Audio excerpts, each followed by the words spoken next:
Salut à tous et à toutes, on se retrouve pour une nouvelle vidéo et un nouvel épisode en mode Pro Cyclist et on se retrouve pour la dernière saison. Une dernière saison qui va se faire assez rapidement vu qu'on va la faire qu'en 4 épisodes. Et dans ce premier épisode de cette dernière saison, on va du coup aller faire Paris-Nice hyper méga rapidement, c'est-à-dire qu'on va se retrouver que dans le final des étapes. On fera également Milan-San Remo, on va faire Gand-Wevelgem Game, on va faire le Ronde, Paris-Roubaix, mais également les classiques ardennaises avec l'Amstel, la Flèche et Liège. Et l'objectif ça va être de gagner le maximum de courses et on va se retrouver directement pour la première étape de Paris-Nice qui va être un chrono de 2 km et on va se retrouver directement au départ. De toute façon 2 km ça va être court et on va se retrouver du coup pour faire tout le chrono ensemble. Pas d'objectif particulier avec notre coureur sur cette première étape et sur ce prologue. Malheureusement on a tapé -1 et on va le faire le plus rapidement possible le prologue et on va se retrouver directement à l'arrivée pour voir qui c'est qui le remporte. En tout cas nous on va tout donner, il nous reste encore 500 mètres et on signe actuellement le 6ème temps à 8 secondes. C'est pas fou et maintenant on se retrouve une fois que tout le monde est arrivé. C'est bon, tout le monde est arrivé sur cette première étape et c'est du coup Mick Van Dijk qui vient de s'imposer devant Mats Pedersen et Price Pedersen et c'est du coup Van Dijk qui va prendre le premier maillot jaune de ce Paris-Nice et maintenant on va se retrouver pour la deuxième étape de cette course qui va donc être une étape de plat et on va se retrouver du coup directement dans le final. On est du coup dans les 4 derniers kilomètres sur cette deuxième étape. Dites-moi quand même si la vidéo va plutôt vite pour que j'améliore ça, mais là vraiment va falloir finir la saison le plus rapidement possible. En 4 épisodes je dois finir la saison, c'est à dire que là cette première partie de saison il faut la faire en un épisode et après on aura le Giro à faire en un épisode avec les championnats de France et on aura également le Tour à faire en un épisode et la Volta parce qu'on va faire les 3 grands tours sur cette dernière saison. Et là nous on lance le sprint et il y a Wout van Aert également qui a lancé le sprint, il y a Fred Wright également et c'est du coup Fred Wright qui va s'imposer sur ce Paris-Nice. Non, c'est Wout van Aert excusez-moi qui va s'imposer sur cette deuxième étape devant Bridlis et Fabio Jacobsen. On a notre coéquipier Champoussin qui va faire 5 et nous on fait 10 sur cette deuxième étape et maintenant on va partir pour la troisième et on va se retrouver à peu près au même moment, c'est-à-dire dans les 5 derniers kilomètres. Allez, on est dans les 4 derniers kilomètres de cette troisième étape. Malheureusement il y a le pavé numérique qui bug mais on va quand même tenter de gagner. On va quand même tenter de gagner avec le pavé numérique qui bug. Malheureusement il y a personne qui roule. Nous du coup on tente de lancer le sprint de loin. Malheureusement il y a Van Der Poel et Jacobsen qui nous ont suivis. Oh, Van Der Poel il nous a pas suivis dans la roue, ça c'est pas mal. Jacobsen il nous a pas suivis non plus. Oh, est-ce qu'on va être capable de gagner? Est-ce qu'on va être capable de gagner sur cette troisième étape? On a tenté un coup. Et il va être réussi le coup sur cette étape. Vu qu'on va magnifiquement s'imposer devant les favoris pour cette étape, c'est-à-dire les sprinters et c'est justement notre coéquipier Champoussin qui va chercher la deuxième place sur cette troisième étape et ensuite c'est Mozzato qui va chercher la troisième place. En tout cas belle troisième étape pour nous avant de partir pour la quatrième étape où on va se retrouver directement dans les 5 derniers kilomètres parce que comme je l'ai dit sur cette vidéo, si je veux vraiment faire toutes les courses que je veux, va falloir être concis et rapide et du coup on se retrouve encore une fois dans les 5 derniers kilomètres sur la quatrième étape. Il n'y a que sur la 6ème étape où que ça va changer un peu parce qu'on va se retrouver au pied de la montagne de Lure et après on se retrouvera qu'au moment fort de la montée. Allez, on est dans les 4 derniers kilomètres sur cette quatrième étape de Paris-Nice. Bon, on va essayer de faire du mieux possible. On a réussi à remporter la troisième, ça va être compliqué de remporter la quatrième. Bon, faut que j'arrive à m'articuler, à parler parce que là c'est devenu compliqué. En tout cas 2 km 6 encore dans ce final, on n'est plus que 54 dans le peloton. Les montées on fait tout exploser et nous là on va lancer, on a quoi perdre aujourd'hui. Malheureusement ils ont lancé en même temps que nous, on va pas réussir à faire la même que sur la dernière étape, mais j'ai l'impression que ça va être Van Der Poel qui va aller là chercher la victoire ou ça va être Tim Merlier, mais non ça va être Van Der Poel qui va remporter magnifiquement cette quatrième étape devant Tim Merlier et Miss Vlod, tandis que nous avec notre coureur malheureusement on va finir un peu plus loin vu qu'on va finir 15ème sur cette quatrième étape et maintenant on va partir pour la 5ème étape de Paris-Nice qui va donc être encore une fois une étape de vallon et une étape où on va se retrouver encore une fois dans les 5 derniers kilomètres. Allez, on est dans les 4 derniers kilomètres de cette 5ème étape de Paris-Nice. On va voir de quoi on est capable et on va voir si on est capable de réitérer la performance qu'on avait fait sur la 3ème étape où on s'était imposé. Là les étapes elles sont franches, directes, rapides. Vraiment on passe pas par 4 chemins et nous on va essayer d'aller nous imposer. On est plus 49 dans le peloton. Ah, peut-être que j'ai lancé d'un peu tard. Oh, il y en a un qui a lancé d'un peu tôt, on va voir ça. Oh, il nous reste 100 mètres. Est-ce qu'on va battre Kelic? Ah non, malheureusement Kelic est trop fort sur ce sprint de cette 5ème étape et il nous bat. Il nous bat, ouais, voilà. Et ensuite, du coup, on a Mats Pedersen qui va chercher la 3ème place et notre coéquipier Eni Martinez réalise un très bon sprint vu qu'il va chercher la 4ème place. Et maintenant, on va partir pour la 6ème étape de Paris-Nice qui va donc arriver au niveau de la montagne de Lure et on va se retrouver justement au pied de cette montagne pour voir la distance et les pourcentages de cette montée et pour voir si on est capable, pourquoi pas, de rivaliser avec les meilleurs. Mais de toute façon, cette montée, on va faire vraiment que les temps forts. Ah, les autres parties on va pas les faire dans cette montée parce que sinon la vidéo sera trop longue, parce qu'on a encore à faire quand même dans cette vidéo les classiques flandriennes et les classiques ardennaises. Allez, on est au pied de la montagne de Lure, on va essayer du coup de gérer cette montée au maximum, et on va se retrouver à chaque point important de cette montée, c'est-à-dire là on est actuellement au pied, après on va se retrouver à 10 km du sommet, et après on va se retrouver à 5 km du sommet, puis pour les 3 derniers kilomètres, et on va voir ce qui se passe en espérant qu'on aille chercher un gros résultat, et pourquoi pas même la victoire, vu la barre qu'on a, notamment par rapport à notre coéquipier Annie Martinez. Mais là le plus 3 aujourd'hui doit quand même bien nous aider. Et justement maintenant on y est à 10 km du sommet, il y en a 3 qui ont accéléré devant, c'est-à-dire notre coéquipier Annie Martinez, Robert, mais également Gino Mader, et on a encore 38 dans ce peloton. Je pense qu'il y en a qui vont rapidement craquer, mais nous l'objectif c'est qu'on craque le plus tard possible. Bon, vraiment on a oublié les 5 derniers kilomètres, on a oublié surtout la banderole des 5 km, et là on se retrouve du coup dans les 3 derniers kilomètres sur cette montée, du coup sur cette montagne de Lure. Nous on est actuellement à 1 minute 30 avec notre coureur de la tête de course, je ne sais pas du tout qui c'est qui est en tête de course. Nous on accélère pour pas les ramener sur devant, parce que nous je pense qu'on va réussir un peu à revenir. En tout cas on risque de finir à plus de 1 minute 30 aujourd'hui d'un homme de tête, vu qu'il y en a seulement un qui est tout seul devant, et c'est du coup Archie Ryan qui va aller chercher la victoire aujourd'hui. Il a été monstrueux du haut de son plus 3, il va du coup aller magnifiquement s'imposer au sommet de la montagne de Lure. Nous malheureusement on va perdre, j'ai l'impression, pas mal de temps par rapport à lui, même si on est en train de faire une fin de montée convenable. Malheureusement on va finir loin d'Archie Ryan, là on va accélérer, et du coup on va finir à plus de 1 minute 40 de lui, on va finir exactement à 1 minute 38, et dans les mêmes temps du coup que Borg qui va être le deuxième de cette montée, et ensuite on a Lenny Martinez qui va finir quatrième, notre coéquipier.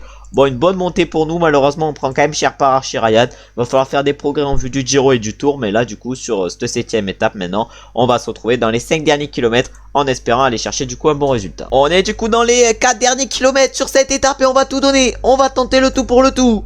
Est-ce qu'on va être capable de tenir 3 km à fond, 2 km encore, 2 km 400 à faire à fond? Ah ouais, mais là cette 7ème étape on tente le tout pour le tout avant de partir pour la 8ème étape, et le col d'Aise, on a plus de 30 secondes d'avance actuellement sur le peloton. Et oui, on a encore de la marge, on a encore de la marge. Oh, 700 mètres, 25 secondes, 17, 13. Oh, ça revient extrêmement fort, mais est-ce que ça va nous battre? Et non, ça va pas nous battre. Deuxième victoire sur ce Paris-Nice en cette étape. Vraiment, clairement c'est beau cette deuxième victoire sur ce Paris-Nice, et cette deuxième victoire de la vidéo. L'objectif ça va être d'aller en chercher le plus possible, et notre plus 3 a dû bien nous aider dans ce final. Et maintenant on va partir pour la 8ème et dernière étape de ce Paris-Nice, qui va donc être un chrono de 10 km au niveau du col d'Aise, et on va se retrouver avec notre coureur directement au départ. Allez, on arrive au départ de ce chrono, on a l'air d'avoir une note de fou. En tout cas le directeur sportif nous a demandé que le top 10, on va voir si on en est capable, et on va se retrouver sur ce chrono à chaque inter ou directement à l'arrivée. On va se retrouver directement à l'arrivée, et on verra combien on est au premier inter justement dans le final. Et justement on arrive dans le dernier kilomètre sur ce chrono. On était actuellement 4ème au premier inter, on était à seulement 5 secondes du premier, et à l'arrivée on est actuellement premier. On va sûrement remporter cette dernière étape devant vous, devant Arte Jonas Vingegaard, alors que Archie Ryan s'est un peu craqué justement sur cette dernière étape. En tout cas on s'impose au sommet du col d'Aise devant Vingegaard, et Wout van Aert, la note aujourd'hui a dû bien nous aider. Au classement général malheureusement on ne finit que deuxième sur ce Paris-Nice, à 38 secondes du coup de Archie Ryan qui remporte le général. Au classement du meilleur grimpeur, là c'est Van Poel qui s'impose. Au classement par points on s'impose largement, vu qu'on a quand même réussi à remporter 3 étapes sur les 8. Et au classement des jeunes on s'impose également sur ce Paris-Nice, qui aura été du coup une bonne course pour nous. Et maintenant j'ai oublié de vous présenter les grands tours pour cette saison, et j'ai oublié de vous présenter les parcours. On va du coup le faire maintenant après ce Paris-Nice, et déjà on va aller d'abord présenter le Giro, un Giro du coup qui sera comme d'habitude de 21 étapes, mais ça sera le parcours de 2017. On peut voir du coup le profil ici. Bon, on va aller plutôt dans le calendrier, on va aller voir le profil comme ça, mais en tout cas le parcours semble plutôt bien nous correspondre, mais c'est celui du Tour je pense qu'il nous correspond le mieux. En tout cas le Giro 21 étapes, ça sera le parcours de 2017, c'est-à-dire voilà, pas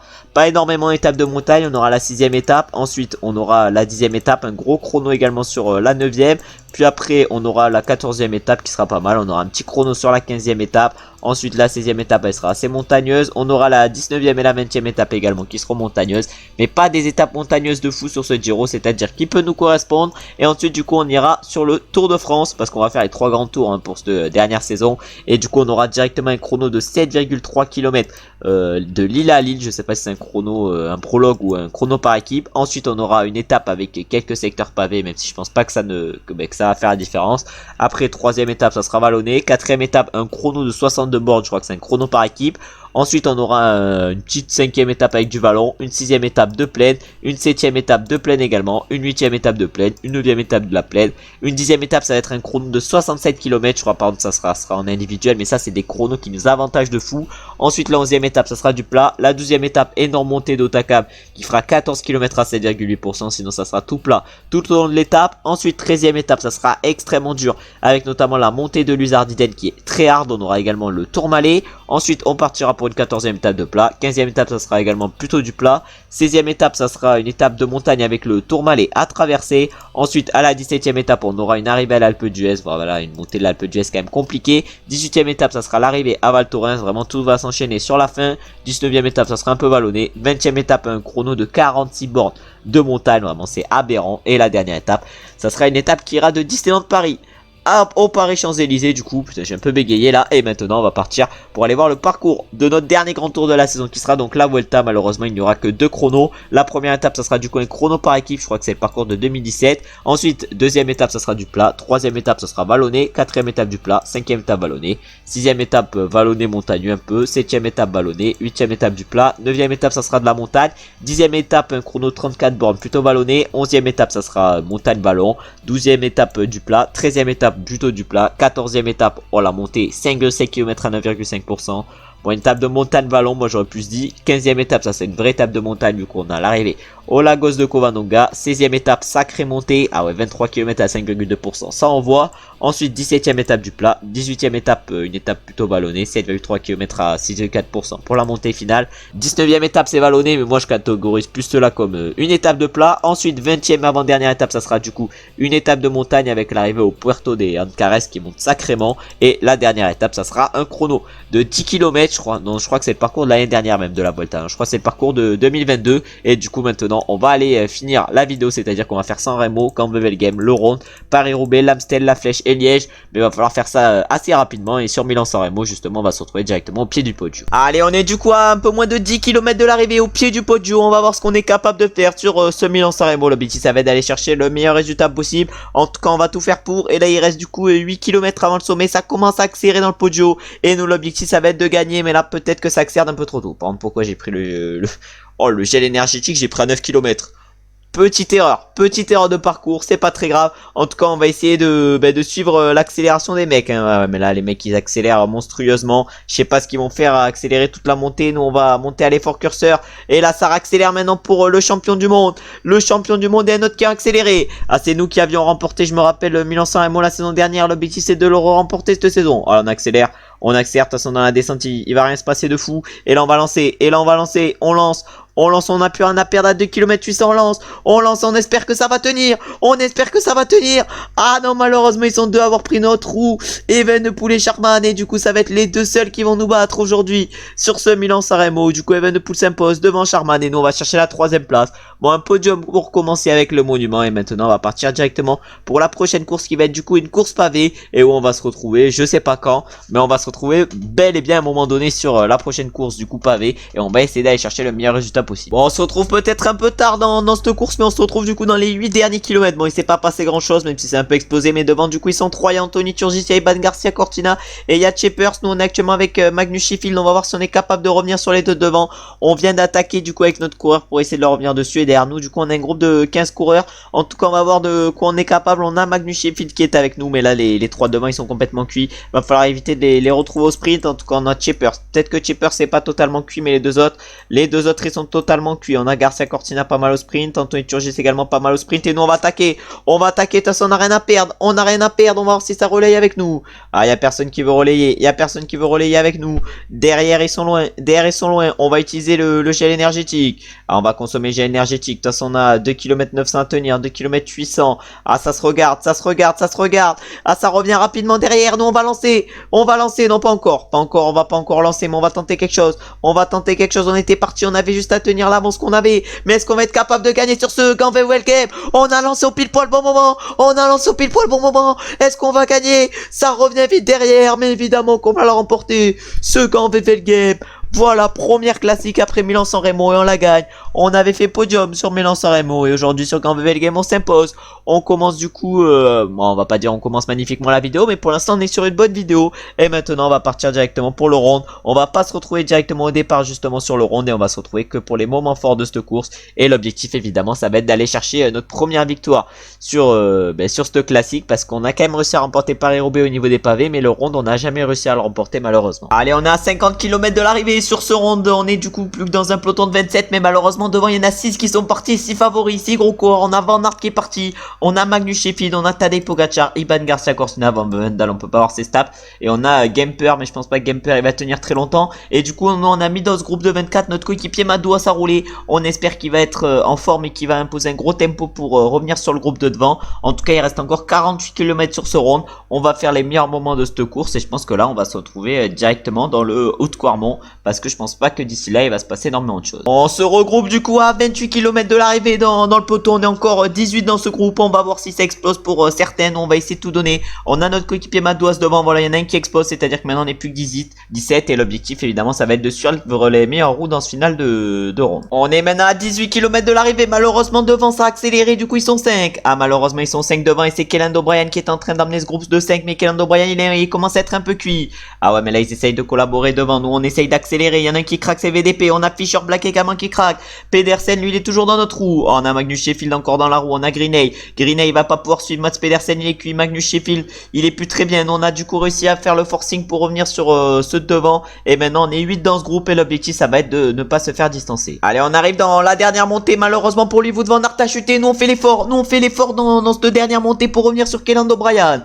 Ah, nous on a fait un énorme effort. On a fait un énorme effort. L'objectif ça va être de revenir sur Kellan O'Brien en faisant le forcing. Ou est-ce que derrière ça va pouvoir nous suivre? Je sais pas. En tout cas nous on se met fort sur 99 et faut aller chercher Kellan. Faut aller chercher Kellan O'Brien. On va même attaquer. On tente le tout pour le tout.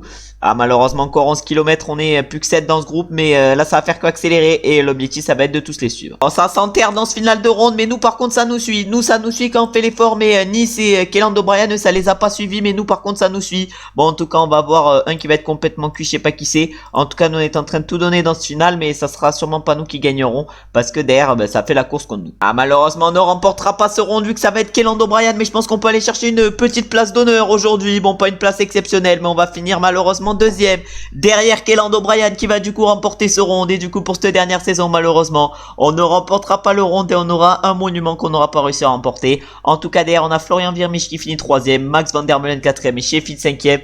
Mais malheureusement nous on ne finit que 2ème sur ce round. Pourtant j'aurais géré, j'ai l'impression, au mieux que je pouvais. Et maintenant on va partir pour Paris-Roubaix où on va se retrouver comme sur le round, c'est-à-dire pour les moments importants de la course, en espérant bien performer et pourquoi pas aller chercher la victoire comme on l'avait fait la saison dernière. Allez, on est à 57 km de l'arrivée sur ce Paris-Roubaix. On a seulement malheureusement que plus avec notre coureur et actuellement on est dans un groupe de 49 coureurs et devant il y en a 8 qui sont partis avec notamment notre coéquipier Stone. On a des très lourds qui sont partis. Maintenant il y a Magnus Sheffield qui a tenté d'accélérer. Ah non, on est encore bien. En tout cas Magnus Sheffield il tente des choses. Il avait été performant sur le round et là il tente des choses sur ce Paris-Roubaix. Un Paris-Roubaix où du coup on va se retrouver au meilleur moment, mais pour l'instant il commence déjà à se passer des choses à 54 km de l'arrivée. Allez, on est à 20 km de l'arrivée. Du coup maintenant sur ce Paris-Roubaix ça accélère devant pour Quaterman. Ah ouais, Quaterman qui accélère. Nous va falloir qu'on essaye d'accrocher leur roue. Bon, ça devient un peu compliqué. Va falloir se mettre à l'effort curseur, mais je sais même pas pourquoi j'arrive pas à accrocher leur roue. Non mais là par contre c'est frauduleux. C'est frauduleux, j'arrive même pas à accrocher leur roue alors que normalement ça devrait être assez facile. En tout cas on est encore assez nombreux dans ce groupe. Nous malheureusement on a perdu beaucoup d'énergie alors qu'on était très bien tout à l'heure. Je sais pas du tout ce qui s'est passé. En tout cas on va essayer maintenant de s'accrocher au meilleur. Mais devant il y en a un qui est monstrueux et c'est Gianni Moscon. Alors que nous maintenant on n'est plus que 15 et que Van Der Poel vient d'avoir une crevaison. Ah, nous on est bien. Nous on est bien. On va se mettre actuellement dans les roues. On est actuellement pas trop mal. On a Wout van Aert devant qui est un peu mieux que nous, un peu moins bien que nous. Mais ça va encore et on a encore Baudry dans les dernières positions qui est assez bien. Alors que nous là on va essayer de tenir les roues des meilleurs, mais ça semble compliqué. Malheureusement Gianni Moscon semble s'envoler sur ce Paris-Roubaix alors que là c'est Stéphane Bissegger qui décide d'accélérer. Oh, on a Bissegger qui accélère, on a Wout van Aert, vraiment on a des mecs très costauds. Nous on est encore bien, on a 1 minute 30 de retard. Ah, nous va falloir qu'on tente quelque chose, et justement on accélère, il y a personne qui nous a suivi. Il y a personne qui a suivi notre accélération. Ah là maintenant on va essayer de faire ces 6 derniers kilomètres à fond. On a 12 secondes par par rapport au groupe de 13 derrière. Ils vont sûrement faire le forcing pour nous revenir dessus. Mais nous maintenant on va tout donner pendant 5 km. Ça risque d'être dur. Peut-être qu'à Effort 185 on ne tiendra pas. C'est pour ça qu'il va falloir se mettre à Effort 170. Mais là on va arriver du coup en 3ème position sur le vélodrome de Roubaix. Et là on va utiliser évidemment le gel énergétique. On finira au minimum 2ème aujourd'hui. Mais malheureusement Gianni Mosconi il est trop fort. Et avec son plus 5 il va sûrement aller s'imposer sur cette course. Nous on est en train de tout donner dans ce dernier tour. On est en train de tout donner. Il nous reste 2 km. On est juste derrière Tanguy-Nice. On est juste derrière Tanguy-Nice. Ah malheureusement on va pas réussir à faire mieux. Derrière les 10 du groupe arrivent à nous revenir dessus. Et ils vont sûrement aller chercher du coup la 2ème place. Et nous malheureusement on va finir plus loin. Bon j'ai pas géré clairement au mieux sur ce Roubaix. Et du coup ça va être bel et bien Gianni Mosconi qui va s'imposer devant Wout van Aert et Bissegger. Et nous on va réaliser une course catastrophique vu qu'on va terminer seulement 14ème. Bon on aura remporté Paris-Roubaix sur la saison dernière. Mais notre dernier pour Paris-Roubaix malheureusement n'aura pas été fabuleux. Et maintenant on va partir pour les courses ardennaises et directement pour l'Amstel Gold Race. On va se retrouver dans les 5 derniers kilomètres. Allez on est dans les 5 derniers kilomètres du coup de cet Amstel. On va voir de quoi on est capable. En tout cas devant ça accélère pour Mathieu Van Der Poel. Oh il y a Mathieu Van Der Poel qui a décidé d'accélérer. On a manié à sa poursuite. Nous on est encore derrière. On va essayer de faire du mieux possible parce que là ça va finir en boss sur cet Amstel. Et ça va finir avec une boss de 900 mètres à 8,4%. On va falloir essayer de la gérer au mieux. Malheureusement on a consommé le gel énergétique un peu trop tard. Mais là va falloir tenter quelque chose. On lance le sprint. On lance le sprint. Est-ce qu'on va être capable de gagner? Ça va être compliqué. Mais je pense qu'on est capable de tout aujourd'hui. Ah non la victoire sera impossible à aller chercher vu que ça va être du coup Baroncini l'italien qui va aller s'imposer. Le champion d'Italie qui va du coup magnifiquement remporter cet Amstel. Et il va aller l'emporter devant Perstrand Hagenes et Adam Yates. Et ensuite derrière on a Charman qui va chercher la 4ème place. Chicone la 5ème. Et nous malheureusement on ne fait que 10ème sur cet Amstel. Et maintenant on va partir directement pour la Flèche Wallonne. Et l'avant-dernière course de la vidéo. Une Flèche Wallonne qu'on espère réussir. Une Flèche Wallonne où on va se retrouver comme sur cet Amstel. C'est-à-dire dans les 5 derniers kilomètres. On devait se retrouver dans les 5 derniers kilomètres. Mais on se retrouve plutôt dans les 3 derniers kilomètres. Du coup sur cette Flèche Wallonne. Bon on a du coup un plus 4. Mais ça c'est à peu près normal. Parce qu'on est en pic de forme. J'ai oublié de dire qu'on est en pic de forme au moment de l'Amstel Gold Race. Mais là du coup on entre dans le mur de 8. Ça va être des pourcentages effrayants. Et nous va falloir qu'on gère au mieux. En tout cas là on a Effort 199 et on donne tout. On donne tout. Est-ce qu'on va avoir de l'espace sur la droite de la route? Non malheureusement. Et là la victoire ne va pas être pour nous malheureusement aujourd'hui. On va quand même j'ai l'impression aller chercher une belle place d'honneur. Mais toujours pas la victoire. On verra sur PCM 23 si on peut aller chercher des victoires sur ces classiques ardennaises. On aura un coureur en tout cas un peu plus fait pour ça. Et là du coup devant ça va être Giulio Ciccone qui va remporter cette Flèche Wallonne. Et il va du coup s'imposer devant son coéquipier Antonio Tiberi, doublé d'Italien sur cette Flèche Wallonne. Et ensuite on a Milojevic qui va chercher la 4ème place. Non, la 3ème place, excusez-moi. Puis ensuite, on a Narvaez la 4ème. Et nous, on va chercher une excellente 5ème place sur cette Flèche Wallonne. C'est plutôt pas mal. Et maintenant, on va partir sur Liège-Bastogne-Liège en espérant avoir des bonnes notes et en espérant gérer au mieux. Ah, malheureusement, cette fin de vidéo va être compliquée. On avait un plus 5 exceptionnel sur ce Liège-Bastogne-Liège. Mais malheureusement, vient de chuter avec notre coureur. C'est-à-dire que la victoire est sûrement abandonnée aujourd'hui. Et maintenant, on va se retrouver du coup sur la ligne d'arrivée pour voir qui c'est qui remporte ce Liège-Bastogne-Liège. Et du coup, ce 3ème monument, non plutôt 4ème monument de la saison. Ah, ben, j'ai oublié de vous retrouver sur la ligne d'arrivée, mais c'est du coup Miss Vlot qui vient de remporter Liège-Bastogne-Liège devant Tom Pidcock, notre coéquipier, et c'est Remco Evenepoel qui allait chercher la 3ème place. Et nous, malgré notre chute, on arrive quand même à aller chercher une 32ème place sur ce Liège-Bastogne-Liège. Et du coup, pour conclure la vidéo, une vidéo où on aura bien commencé, mais malheureusement on n'aura pas fini au mieux parce que voilà, vraiment les courses qu'on aura enchaînées n'auront pas été folles. En tout cas, on va arriver en pic de forme normalement sur le Giro avec une grande forme. On va voir du coup si on est capable de gérer et de bien commencer avec un bon premier grand tour dans la prochaine vidéo, parce que maintenant voilà, les grands tours on les fera quand une vidéo, c'est-à-dire que ça va sûrement rusher, hein. Vraiment je pense qu'on va se retrouver à chaque fois dans le final. Même sur les étapes de montagne on se retrouvera je pense directement au pied de la montée finale. Vraiment je pense que ça va aller assez vite. En tout cas maintenant on va aller mettre résultat et on va du coup aller conclure la vidéo. Une vidéo qui j'espère, je l'espère plutôt, vous aura plu. En tout cas si elle vous a plu, vous savez ce que vous avez à faire. Mais là du coup on peut voir le classement et la victoire de Miss Vlot. Nous on remporte du coup 14 points. Et dans la prochaine vidéo on va du coup aller partir pour le Giro. Un Giro on espère bien performer, où on espère aller chercher des gros résultats. Et peut-être même pourquoi pas faire comme sur la saison dernière sur le Tour, c'est-à-dire aller chercher la victoire au général. Même si ça risque d'être compliqué. En tout cas maintenant je vais vous remercier d'avoir regardé la vidéo jusqu'à la fin. J'espère qu'elle vous aura plu. Si la vidéo vous a plu, comme d'habitude vous savez ce que vous avez à faire, c'est-à-dire liker, commenter et vous abonner. Je remercie évidemment tous ceux qui auront liké, commenté, qui se seront abonnés après cette vidéo. Maintenant j'espère également que vous aurez passé une bonne journée, ou que vous êtes en train de passer une bonne journée. A très bientôt pour un nouvel épisode et le Giro d'Italia. Ciao ciao ciao.